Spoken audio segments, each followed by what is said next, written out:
Guess what, guys? It's episode 400 of the podcast, and you know what that means. Another Maldives Honeymoon episode. Today, we're not only going to talk about launching, but also some next-level mindset hacks that any entrepreneur can use to get ahead. How cool is that? Pretty cool, I think.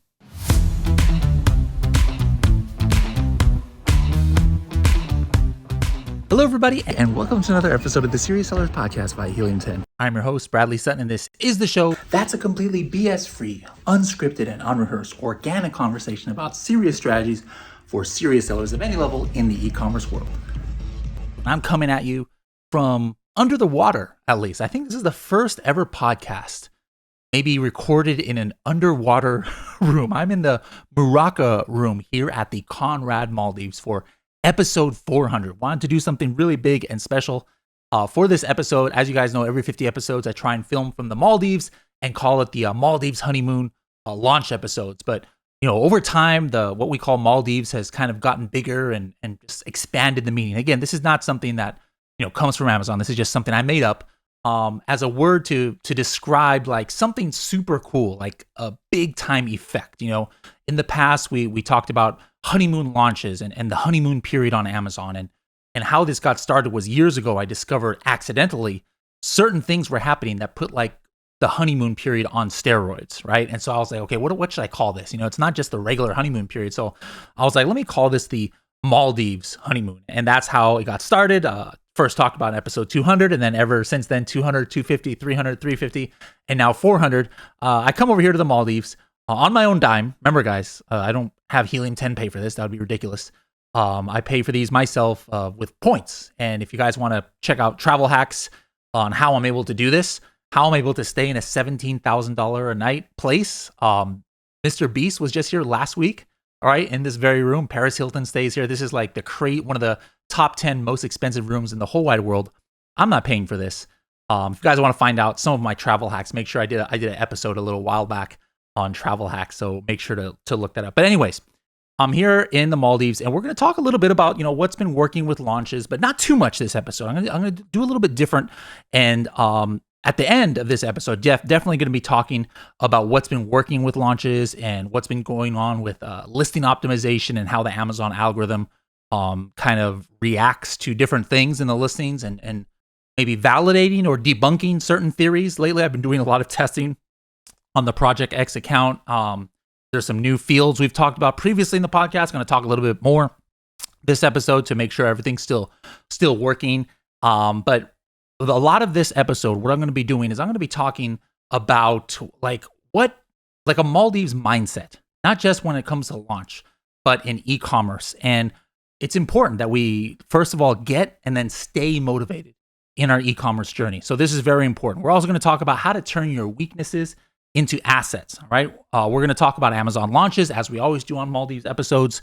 We're going to talk about the latest of how the Amazon algorithm views different parts of your listings, how to set up yourself up for the best launch, choosing the best launch keywords, and showing you some tests I've done just in the past, you know, few weeks here as well that we can talk about. All right, now the first thing is, does mindset even matter? You know, I've never been one of those like existential like mind over matter and manifest this and that, like that kind of like touchy-feely kind of person. But when I think about it, you know, things have happened, you know, in my e-commerce career that definitely can attribute to mindset. And here's another just real world experience. So we're going to throw up a video right here. This is just a couple years ago. This is my son as I think he was a sophomore in high school at this time now, but he was playing against a school called Chula Vista Learning School. All right. Now take a look at this video. All right, here he is just dribbling the ball away, you know, throwing it over the rim, complete brick, a fadeaway, even though he's 2 feet taller than the person. There he goes, throwing it out of bounds to nobody. Another brick. Here he is on the other side. Let me do a runner. Oh, missed it so bad he hit the backboard. He ended that game, guys, with 2 points, 4 rebounds, and his team lost 47-18. All right, pretty ridiculous. Let's fast forward 1 year. He played against the same exact team. All right, so this is the same exact team, Chula Vista. Now he's a junior in high school. All right, and here he goes. There he goes, number 32, dribbling all the way around, goes to his offhand over the shoulder, nothing but net. Little spin move with the right, up and under, boom, hits it. Little post shot right there. He says, I'm going to take you inside. I'll take you outside. 3, bang. Let's do it on a curl route. Another 3, splash. Going down the other court. Oh, got you once, got you twice. Little up and under. Here's an N1. All right. Now this game, guys, against the same exact team, he had 32 points, 9 rebounds, and his team won 49-27. All right. So that begs the question: what changed? What was different? He didn't get bigger. He didn't get stronger. He actually stopped growing the same time as me when he was a sophomore. But here's the thing that was different. He developed a love for basketball between his junior and senior years. He was just kind of going through the motions, as it were, before, like pretty much because I made my kids do sports, because nowadays PE is kind of ridiculous and kids just are not athletic at all and don't have any sense of teamwork or anything. So I'm like, all right, you guys are going to play a one varsity sport. And so it was basketball. So he didn't really love it. He didn't have a favorite team or anything. But then over that summer, he became like a fan of basketball on his own. He started watching the Clippers, and then he would now all of a sudden, be completely curious as to how they're doing, watching the newspaper every day, watching all their games, recording it, like obsessed with basketball. He developed a love for the game. We had a basketball court at my house. All of a sudden, without me telling him, he's playing out there every day. He totally had a good attitude about getting some personal training, but he just developed a love for the game. He wanted to be better, right? It was a mindset shift. His skills by itself, like he didn't all of a sudden have any more natural skills in just that 1 year, but all due to the way his mindset was, he was able to go into becoming a scrub player to a 30-point player at the high school level. Now, since then he even got better on his senior year. Now he's graduated, but still the point is that mindset matters. So the question is, how do we apply this to e-commerce? Can this be applied to e-commerce? So again, as I said, I never was one of those touchy-feely persons, but once I got older, I realized that I could definitely attribute a lot of successes that I had to the way I set myself up as far as my mind goes. And so I want to make sure that you guys have that same experience too. Now, in addition to my son's experience, we're going to be talking today about my own experiences from when I worked in the food industry, when I was a nationally ranked sumo wrestler, even though I never had done even any sports in high school. When I, despite not even knowing how to dance, got over 30 million views on YouTube, traveled the world doing master classes as a Zumba fitness instructor, again, without even knowing really how to dance.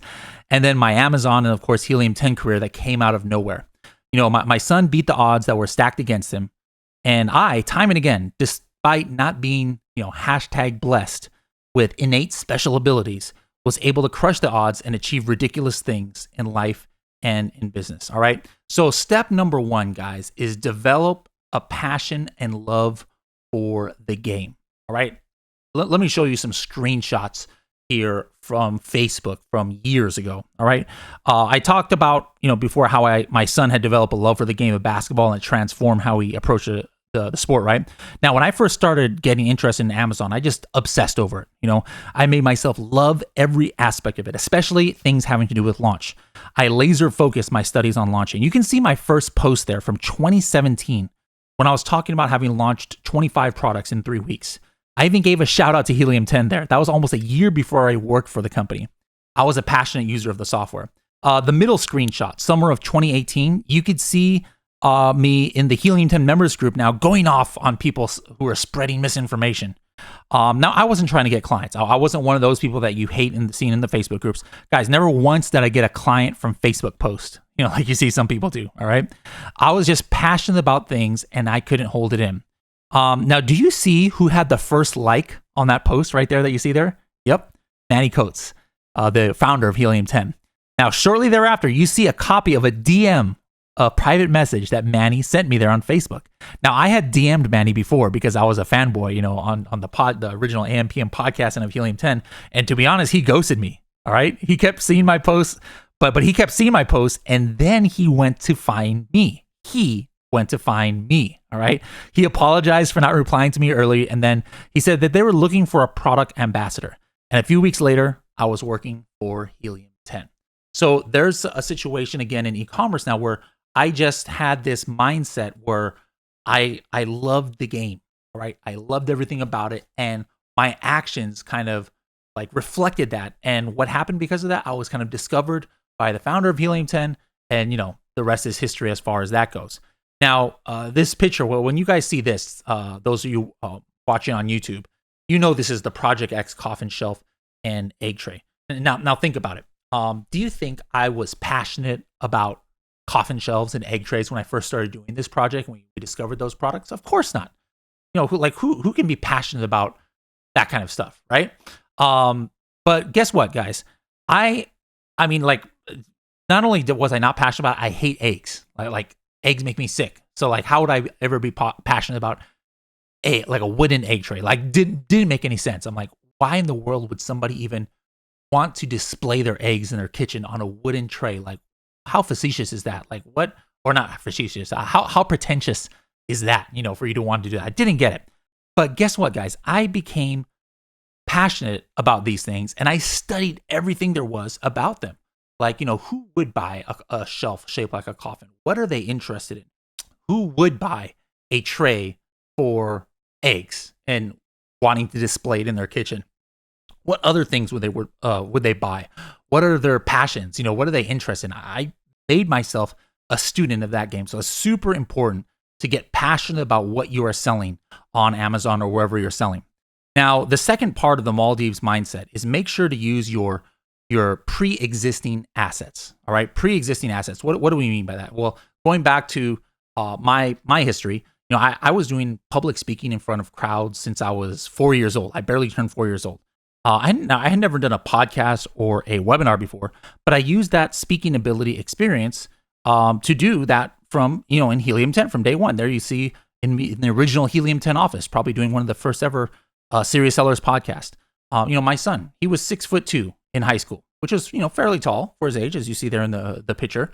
So he used that as his advantage. All of us have advantages, whether we know it or not, and it's important that we double down on it. So what are you good at when it comes to e-commerce? I guarantee you're good at something. Are you good at numbers? Are you good at marketing? Do you have existing assets like a warehouse that maybe other people don't have? Like, for example, me, I had a warehouse behind my house from another business I used to run. So when I started selling on Amazon, I was able to do fulfilled by merchant in addition to fulfilled by Amazon. And that gave me a little leg up in my competition. Little things here, guys. I guarantee you guys have assets going for you. You guys have advantages over the competition that you personally have. Make sure you identify those and double down on it. Make sure that you're using it. Number 3, we're going to take a little time on this. It's about turning your weaknesses into strengths. All right. This is like huge for me. Right.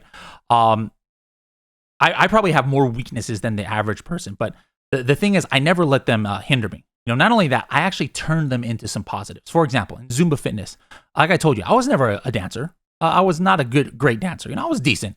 But then I thought, when I saw the master Zumba instructors doing classes, it was cool and all, right? But I never felt that I could become that. Like when I watched it, it was just kind of like for the spectacle. Like I never got that feeling like, oh, this could be me one day, right? So then I realized, wait a minute, people could relate to me more than these professional Zumba dancing instructors because I was just an average Joe, a ex-sumo wrestler. Speaking of sumo, my body type was a disadvantage in sumo. I was tall, skinny back in the old days, but then I realized, hey, you know what? This is a weakness. I have longer arms though, than most people, who are short and stocky, right? So I can use this as an advantage to like keep my opponents away from me or to grab their belt, which is important in sumo. Another thing. So there's the weaknesses so far. So number 1, I wasn't a professional dancer. I was able to flip that into advantage in Zumba. Number 2, I didn't have a typical sumo body. I was able to flip that and discover something that actually could become an asset. Number 3, I don't have great organizational and prep skills, not my thing. Now that might sound like a problem for being a podcaster, right? But no, I turned it to my advantage by making the motto. What is my motto over here on the podcast? Unscripted, unrehearsed, organic conversation. This is not meant to be some professional sounding thing. I put the focus of the episodes on the guest. And, sometimes I stutter or whatever. It doesn't matter. I want people to kind of relate to me and to relate to my guest more than hearing some like super polished, professional sounding, person.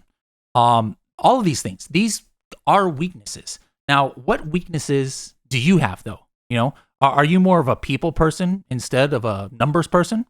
I bet you got advantage over the typical analytical person with being able to understand your customer avatar most. People at first, didn't like how small the coffin shelf was. So let's talk about products there. The coffin shelf, there was a few reviews like, man, this is kind of small. Guess what? I turned that into a positive by changing the bullet points, and I made something say, hey guys, this, unlike our competitors, coffin shelves, this does not take much space on the wall or on your shelf, so you can be able to fit your small trinkets in it. Same thing, the egg tray, people sometimes complained that it was a little bit too small, right? So on the egg tray, what did I do? I changed the bullet points and I changed an image and I said, hey, unlike our competitors, our egg tray is so compact that it will actually fit into the refrigerator, what is that called? Like a refrigerator egg holder, right? So there's two cases there where I was able to flip product negatives into positives, all right? Now, guys, we all got weaknesses, but it's cliche to say, oh, don't let your weaknesses stop you. I want you guys to take it a step farther. Don't not only not let them stop you, but can you take some of your weaknesses and actually flip it and make it an asset? That's something that I would say 98% of people in the e-commerce space don't even think about. Now, don't get me wrong. If something is seriously wrong with your product, like it sucks, or you have a big defect, it's very rare that you can turn that into a positive. All right. I'm not saying you can turn every single weakness or negative thing into a positive. That's definitely not the case. But even in that situation, I think I actually did that once. There was one, we had done some kind of coffin shelf or some kind of shelf in that niche, and we launched it, and it was terrible. Like the paint was dripping off of it. It was just really bad. I couldn't sell it. So I was like, I'm not going to sell this on Amazon, but I was like, I got my money back from the warehouse or from the factory. What can I do with this? I put them up on Etsy as a bad batch, bad paint batch, and sold them for like $15 plus shipping instead of $30 like they were on Amazon. And I sold out of 200 units in probably 3 or 4 weeks. So even in the extreme situations, I was able to turn a negative into positive. But again, not every time are things going to work out that way. But again, try and flip the script when you can. The next step of getting in the Maldives mentality here is develop a healthy competitive spirit. All right, this is another one that I think is important. And I say healthy competitive spirit because there's unhealthy competitive spirit. Like if you get too competitive and get obsessed completely over things, that could actually be a hindrance. But how can you gamify things? I want you to ask yourself that. Can you gamify something? Now, when I worked for that food company, one of the things I had to do in the food company was schedule trucks. It was so mundane, such a ridiculous task for me to think that I was doing this. But I had no experience doing this. But what I did was I was like, all right, how do I gamify this? I was like, I became like mini obsessed with how many stops can I get out of these trucks every day. Like I had to schedule our semi trucks to go out to different places in LA and San Diego doing pickups, deliveries. I was like, how can I do it with Google Maps where I can get the most bang for our buck? It didn't do anything for my salary or anything like that, but it was my way of staying motivated over a ridiculous, in my opinion, task. I had a bad attitude about it at first, but when I gamified it and made it a challenge to myself, how many miles did I get out of those drivers today? How many stops were we able to get out of it? It became like a fun task for me. Now, when I first started launching products on Amazon for clients, I dove into the analytics, keyword tracker, Cerebro. I wanted to see how efficient I could make launches. Like, how could I get rank for the least amount of spend? That's also how I tackle PPC. Now, remember that one game when my son scored 32 points in it? He got obsessed with his stats as well. For that game, he actually realized he needed 30 points in order to win the scoring title for the whole league for that year. That was one of the last games of the year. So he was like, how many do I need to get until 32? As soon as he hit 32, after 30, he took himself out of the game. But again, he was interested in the stats. It was a game. It was a competition with him for himself. Now for podcasts at Helium 10, I'm like checking metrics every day. We have 4 podcasts here. The AMPM podcast, Serious Sellers podcast, and we have the German one and the Spanish. And I'm like looking in the metrics every day and checking out the engagement and seeing what countries we're in. I'm gamifying it. Like I'm just obsessed with the stats and how we can do better. You know, for this is me being somebody who doesn't like numbers and doesn't like organization and things, but I've been able to get over that by trying to get obsessed over the stats and seeing if I can make it a competition, a mini competition with myself. Now, there's this book that helped me and my team at Helium 10 called the 4DX, 4 Disciplines of Execution. Really great book if you're looking into like ideas on how you can gamify things for you and your team. Now, get competitive, guys, with your competition. Use Market Tracker, use Cerebro to see how you stack up with them, and then get obsessed to beat them in everything you can. So these are some of the things that have helped me, and we can call this the Maldives mentality. Now, let's talk a little bit about Amazon launches, all right? Now, again, what are the steps of the Amazon launch Maldives Honeymoon strategy, that, so-called Maldives Honeymoon strategy? All right, the first step of what we've been talking about before in the previous episodes of Maldives Honeymoon launch strategy actually starts before you even have a product, right? It's checking a title density, all right? If you want the best bang for your buck with your launch, you need to make sure that the keyword you're launching on, almost nobody else has that keyword in the title from page 1. All right, so you can do that from looking at Cerebro, looking at Magnet. You can be able to see the title density for keywords. So this is critical. Now, it doesn't mean that if there's a title density of like 40 or 30, that, oh my goodness, you'll never get to page 1 in the history of your life. No, it just means that is not the Maldives Honeymoon. All right, Maldives Honeymoon is when you get more bang for your buck, or like something that's next level. And again, if you are targeting a keyword that maybe only 1 or 2 or 3 listings on the entirety of page 1 have that exact keyword in phrase form in their listing, or in their title, I should say, and you actually do have it, you're one of them, it's going to be a lot easier for you to get to page 1. Step number 2 is check the strength of the competition with Listing Analyzer and Cerebro. All right. Now, with one click in Listing Analyzer, if I have multiple ASINs selected in Listing Analyzer, I'm going to be able to see in a niche how strong or weak the competition is. How many of them for the main keywords are ranking high, for it. How many top 10 keywords does the top competitors have? And what's the search volume of all of their top 10 keywords? Usually you're not going to want to go into a niche where of the top 5 or top 10 competitors, they're pretty much all on page 1 for all their keywords. It might be very difficult for you to launch there. Now, if you see a niche where there's only a couple of products that are dominating with the keywords, that's when I usually try and get excited about launching a certain category. Another thing is, you got to identify, step number 3, identify your top 5 to 10 keywords to start.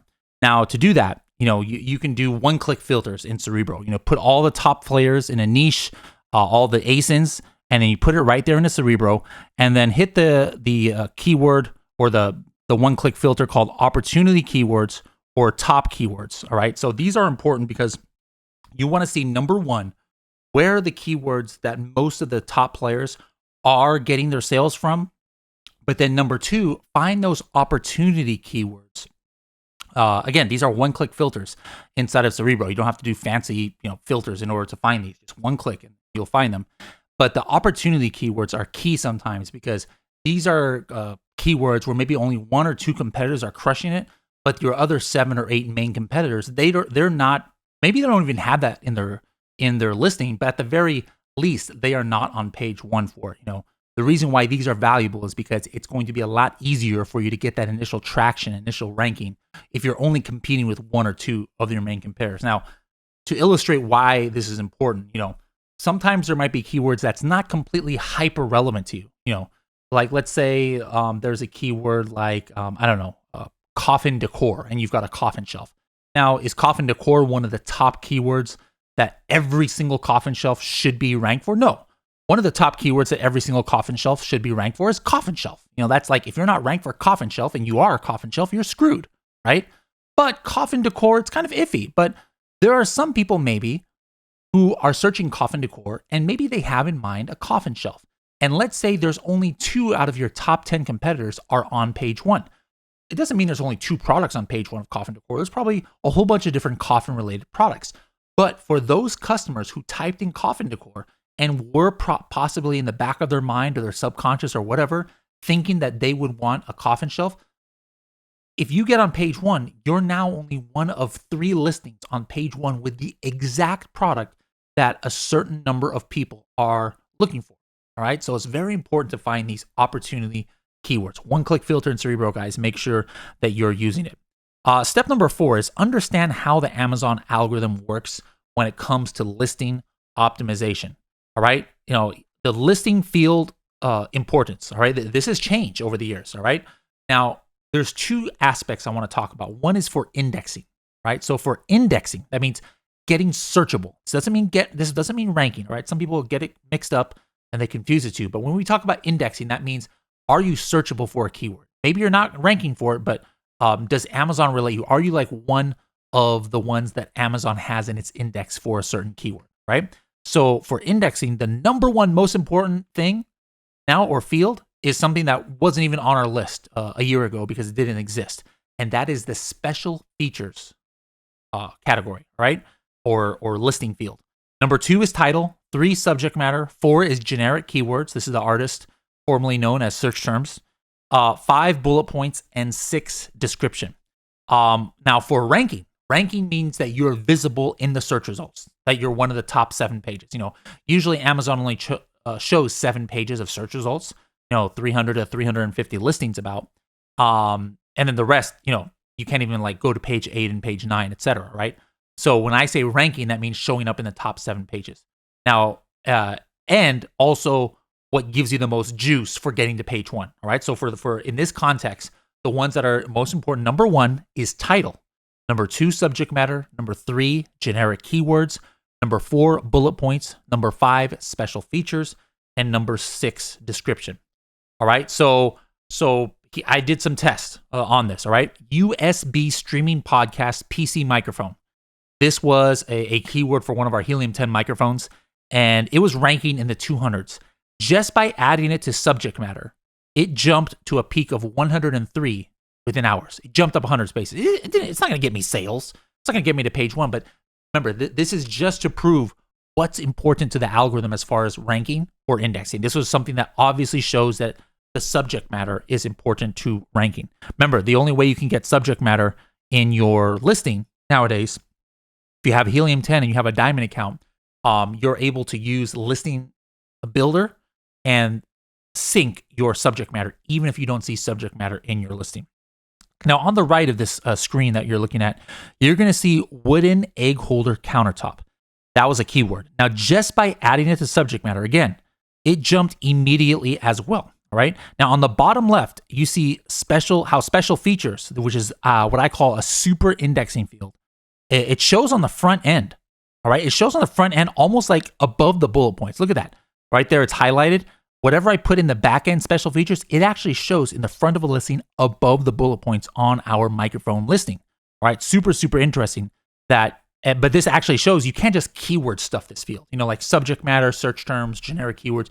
You can throw whatever keywords you want, but you can't really do that with special features because it's going to show on the front of the page. Now, I've done a lot of testing on this special features. All right.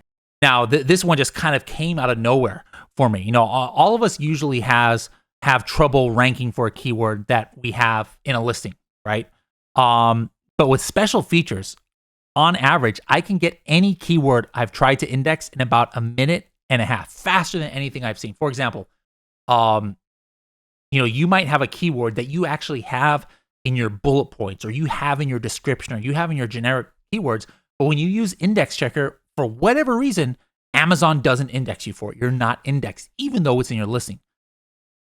Those keywords that I've had like that, I put it in special features, boom, 90 seconds later, I am indexing 100% of the time.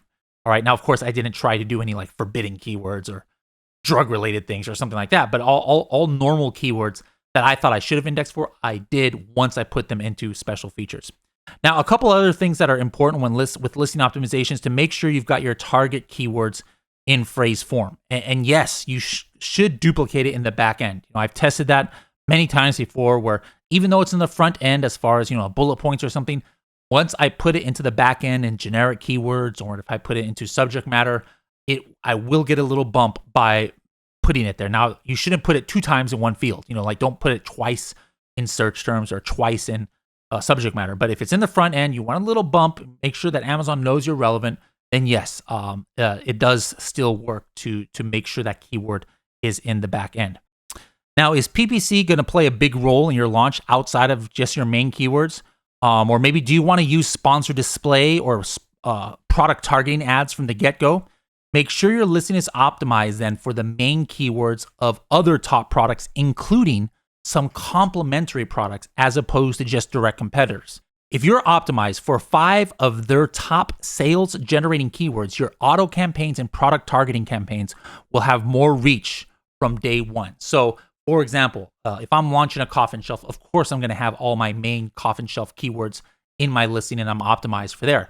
But maybe a complementary product, might be a coffin tray or a coffin egg tray or some Gothic decor product that I know I have history that people are buying a coffin shelves with these products.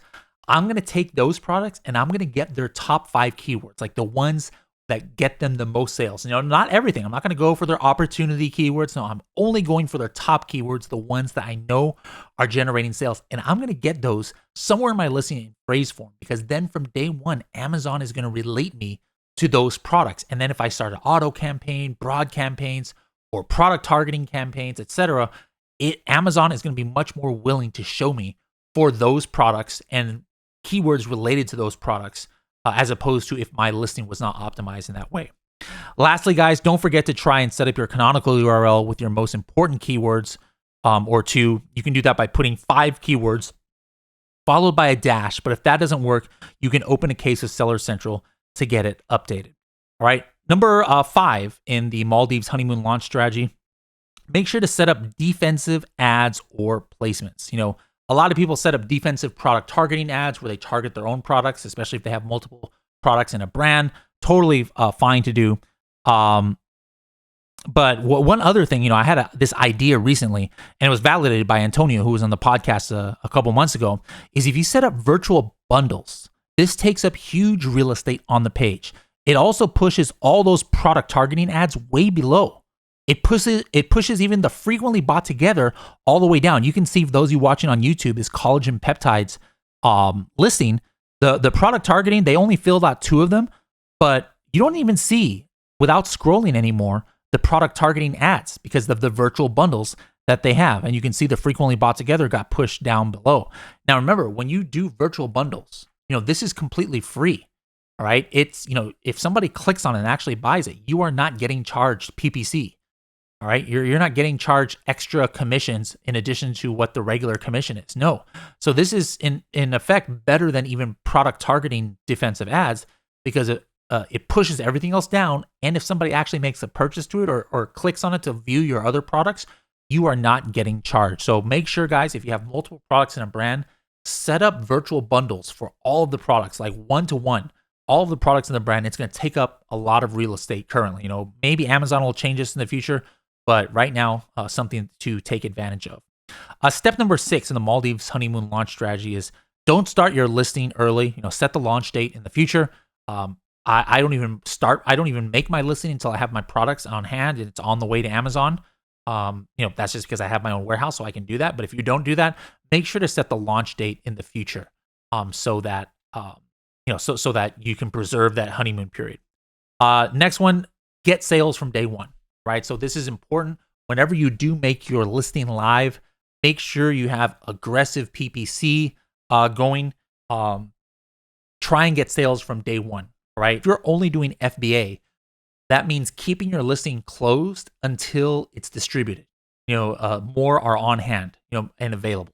Now, you can do that in Seller Central, but if you have Helium 10, just go to your inventory heat maps, and you'll see as soon as, once you send your inventory to Amazon, day by day, you're going to see how it distributes among the FC warehouses. And when you're confident you have enough distribution, nationally, then that's when you'd want to go ahead and turn your listing on to make sure that everybody has like the same experience. Like, for example, if you just send your inventory in, like let's say you're in Southern California and you send your inventory to a Southern California DC, well, it'll probably be available like the next day, right? But somebody in New York, when they go to your listing, they're going to see like a crazy delivery day, probably like 2 weeks from now, because Amazon still hasn't put it to the warehouses on the East Coast. So you don't want to make your listing live until all your inventory is kind of distributed somewhat, nationally. All right, last, step, guys, launch with Amazon and Google PPC. All right, I've talked about how I launched, in episodes 350 and 301, where, it's not doing search, find, buy, but I make sure that on my 5 to 10 most important keywords, I'm doing a super high bid. I'm checking it to make sure that I'm the first or second or third listing that comes up on that page. And then I set my product at a price that people cannot like afford to overlook, right? So that's super important to set it at a price that even though you have no reviews or only have a couple of reviews, that people are like, you know what, I'm going to take a chance on this product because it's a ridiculous deal. To do that, you have to put a sales price as opposed to like making your price less, or you could use a really extensive coupon, and then just be monitoring your sales day by day, looking at the CPR number in Helium 10. If the CPR number for a keyword is 80 over 8 days, I want to try and I'm monitoring my PPC daily, seeing if I can get 8 or 10 orders a day for that, in PPC for that keyword. And then if I can do that over 8 days, I know then that I'm going to have a really good chance of getting on page 1 for that keyword. Some other tests I've been doing lately that are a little bit about launch and a little bit just about, what's working. So there have been some theories going around that people say, this Amazon death spiral that happens sometimes to older products where you can't seem to get to the top of page 1. It's because your titles are over 150 characters. Or maybe you need to move the keyword more to the beginning of the title instead of your brand. So what I did was in the coffin shelf, I actually changed the title to under 150 characters. And I took away Manny's Mysterious Oddities at the beginning. I moved it to the left a little bit, or to the right. And then coffin shelf is now the first word that comes up. And so as you can see, there might have been a slight, I don't know, it's kind of debatable, but we were ranking between 10 and 20 for it. And then for like 3 days, 2 or 3 days, it's like Amazon was like, hey, what happened here? When I put coffin shelf in the title or into the beginning of the title. And then we were like between 5 and 10. But after that, it went like just 2 days later, it went back to normal. And then actually it's been going down to even worse, almost worse than before, between 10 and 20. So no notable like permanent increase there by me making the title less than 150 characters, nor by making it at the beginning of the search phrase. Another keyword that I had, coffin decor. It was not in the title, all right? So coffin decor was not in the title, and then I added it to the title, and it actually helped increase my ranking a little bit. Before I was not even ranking sometimes, and I was kind of around the 100 mark, but by adding it to the title, now I was consistently between like 50 and 75, and sometimes I even had peaks of being on page 1 for this keyword. So again, sometimes adding to your title, if you didn't have it in the title, does help you. Another keyword was goth shelf, and I added that one to the title as well. On October 3rd, I did, and so I have some history here. I was ranking, kind of like on 39, 40, 33 before, and then once I added it to the title, it put me into the top 25, and there's kind of some Amazon search shuffle happening. It's going back and forth a lot. But for the most part, I can see my ranking has increased since I added it to the title on that day. Now, there was a keyword, grunge room decor. I was not really ranking for it. I added it to the subject matter, and it actually did not help my ranking.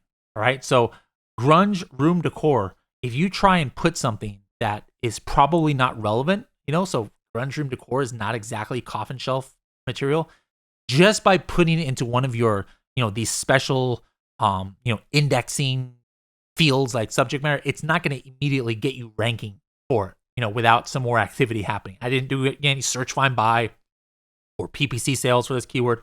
So don't think that you can get ranked for semi non-relevant keywords just because you stick it in subject matter or search terms. That's what happened there.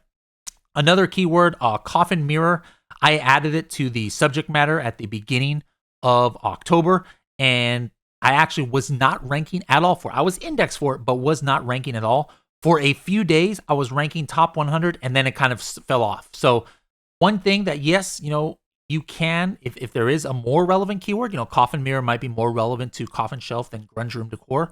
Amazon will kind of show you just randomly, like give you a slight bump. But if you don't start getting traction on that keyword during that time, you're not gonna stay ranking for that keyword. Another keyword. This is an interesting one. Trinket shelf. Not only was I not ranking for this keyword, I was not even indexed for this keyword. I did not have this keyword anywhere in my listing.